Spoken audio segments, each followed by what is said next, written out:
also known as the Chapel of Our Lady of Light. In 1852, Archbishop Jean-Baptiste Lamy, the first bishop of the Diocese of Santa Fe, and who was the role model for Willa Cather's book entitled Death Comes to the Archbishop, called upon the Sisters of Loretto for the purpose of establishing a school for girls in Santa Fe. After a most hazardous journey from their Kentucky mother house, during which their Mother Superior died, 4 Sisters of Loretto arrived and established their school.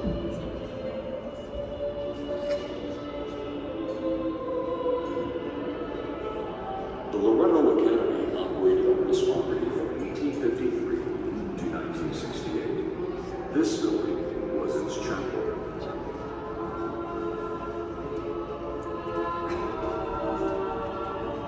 The chapel is said to be patterned after Sainte-Chapelle in Paris, and, by most accounts, is the first Gothic structure built west of the Mississippi.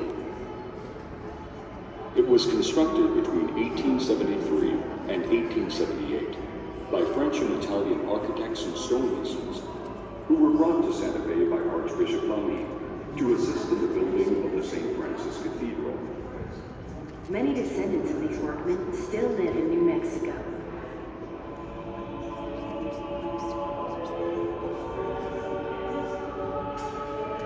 The legend of the Miraculous staircase had its beginning during the construction of the chapel. When built, the chapel had no stairway to its choir loft, which was not uncommon for the times, as most choirs were composed of male singers who used ladders.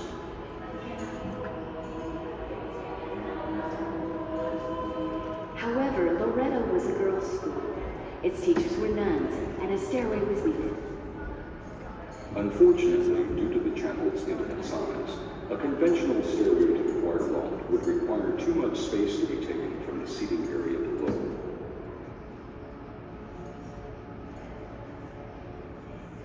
To solve the problem of the stairway to the choir loft, the sisters made a novena to Saint Joseph, the patron saint of carpenters, to whom the construction of the chapel had been entrusted.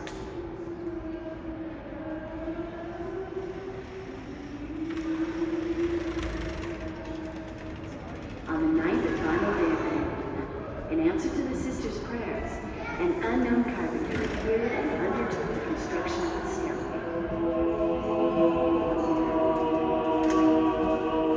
It is said that the mysterious craftsman worked for 6 minutes, using only a saw, a hammer, a carpenter's square, and tubs of hot water in which to shape the wood.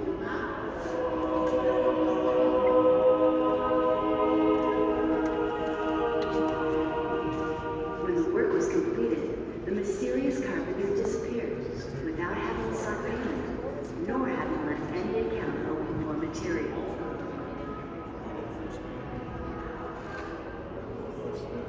His miraculous stairway is 23½ feet high, has 33 steps, and makes 2 complete 360-degree turns. It has no center support, nor is it held up from the sides. Only the perfection of its craftsmanship keeps it from collapse. Architects and engineers still marvel at its existence.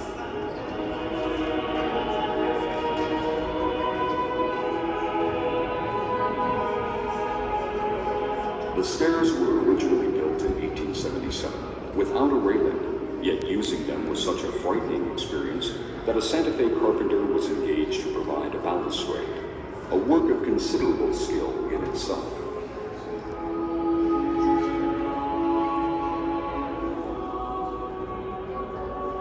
The stairs were indeed used by sisters and students spent nearly 100 years. Today, they are restricted for preservation and for safety.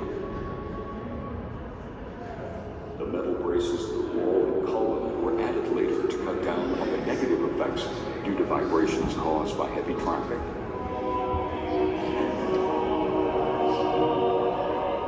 The 8 stained glass windows, which line the nave, were made in 1874 by the Atelier de Bronze of Clermont-Ferrand, France.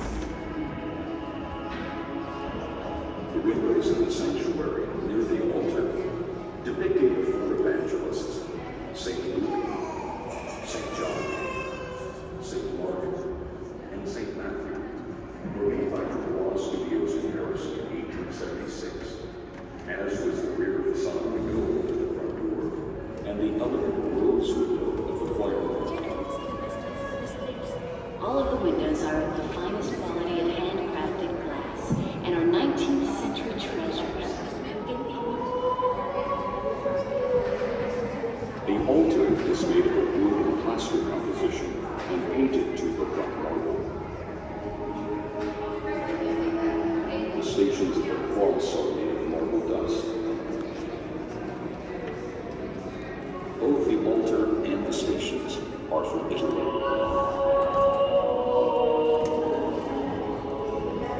The chapel's harmonium is located in the choir loft. The harmonium, which is similar to a keyboard, was made by Alessandro Fresco in 1867 and imported from Paris between 1883 and 1886. This rare instrument is owned by the Archdiocese and is here among the offices of the Museum of New Mexico. In 1968, Our Lady of Light Academy was closed by the Sisters of Loretto. The sisters offered the property to the Archdiocese, but it did not choose to make the purchase. As a result, the Sisters of Loretto placed the property in owner. And it was purchased in 1971 by a private family. The new owners felt, and the sisters agreed, that the chapel was far too beautiful to demolish. Consequently, since the acquisition of the property, the chapel has been preserved as an historic landmark. The Holy Eucharist and sacred relics were removed from the altar before the property was purchased. And the building now stands as a private museum. The chapel is rented out for needs of the community that are considered appropriate for the space, such as weddings, concerts, and worship services. The donation box by the exit is for the retirement fund of the sisters